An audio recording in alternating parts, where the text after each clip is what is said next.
Imagine this beautiful fireplace in a beautiful house in the middle of winter with a snowstorm outside, yet this absolute peaceful atmosphere in a house where you just find some beautiful music playing and just this absolutely soothing atmosphere and just this perfect temperature and maybe low light conditions with this fire just giving off heat and some light.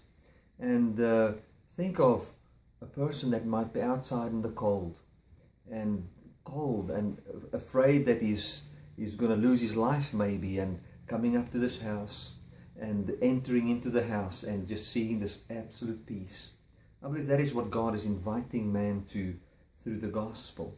He's inviting us to come to a place of rest, a place of absolute tranquility, a place where we don't feel indebted or guilty anymore, a place where we can warm up, and just get rid of all the cold and all the fear and anxiety in our life.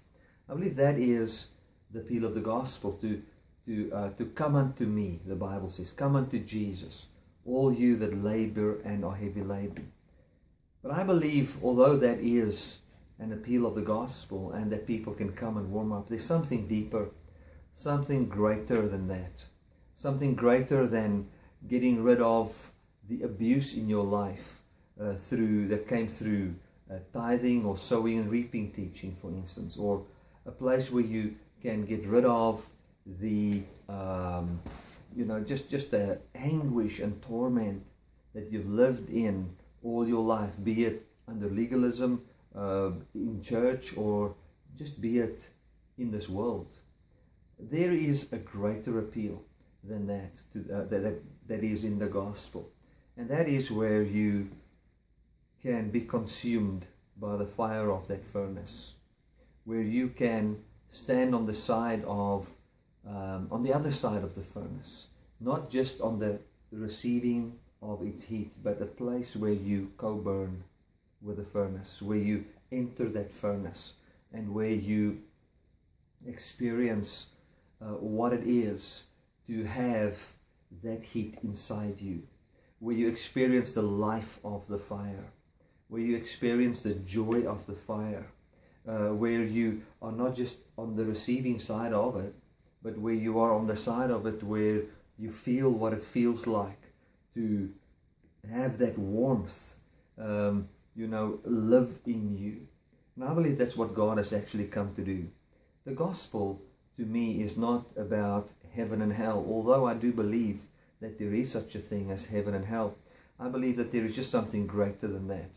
The appeal of the gospel is not just to be saved from hell or saved from something, but the greatest thing of the gospel, the greatest direction of the gospel, is that unto which we are saved. And that unto which we are saved is the very life of God, the very quality of life that God has. As you listen to this, you might think, Bertie, so what are you trying to tell me? Are you telling me that I must now start to love people, that I must start to become a giver, that I must start to do all those things to experience the life of God? No, my friend.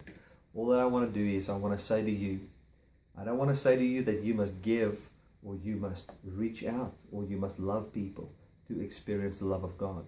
All I'm saying is, let your mind understand that the gospel is not just about you receiving the love of God, but the very life of God. And when your mind opens up to that and your heart opens up to that, you'll become receptive to His life, and you will feel what it feels like to look at people and not see their sin.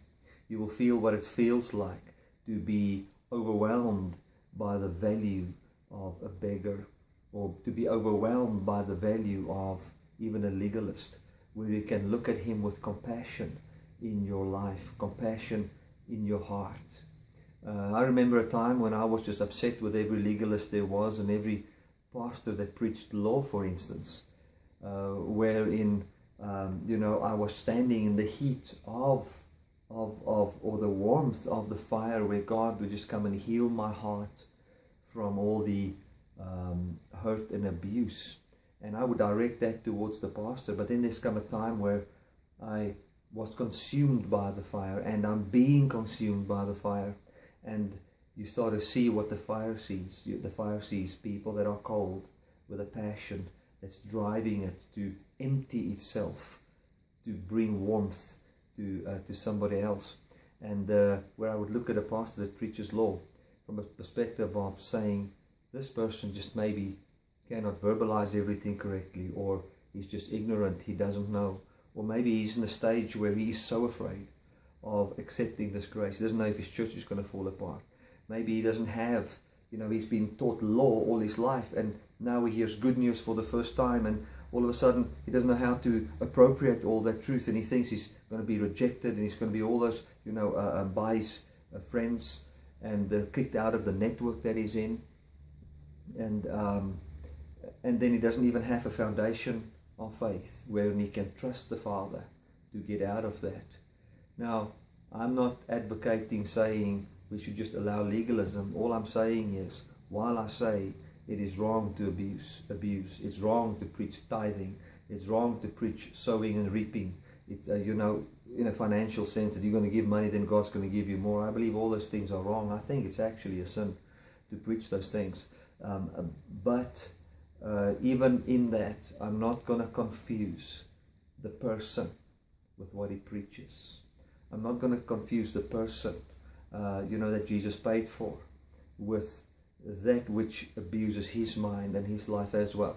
And that will put you in a place where you can reach out to that person with compassion, and should he not even be open to listen to you, you'll be able to walk away there without anger and hatred in your heart, having the fire of God's love burn in your heart. I just want to share this with you. Know you are deeply loved and cared for. At the moment I am in, I think it's Crossville, somewhere between, here in Tennessee they've got all the hills. You've got Nashville, then I went through Cookville, and now I'm in Crossville, and then I'll go to Knoxville. So those of you that are in the Knoxville area, I would like to see you at the meetings we have. Just go onto my webpage under latest news and you will see exactly where we are.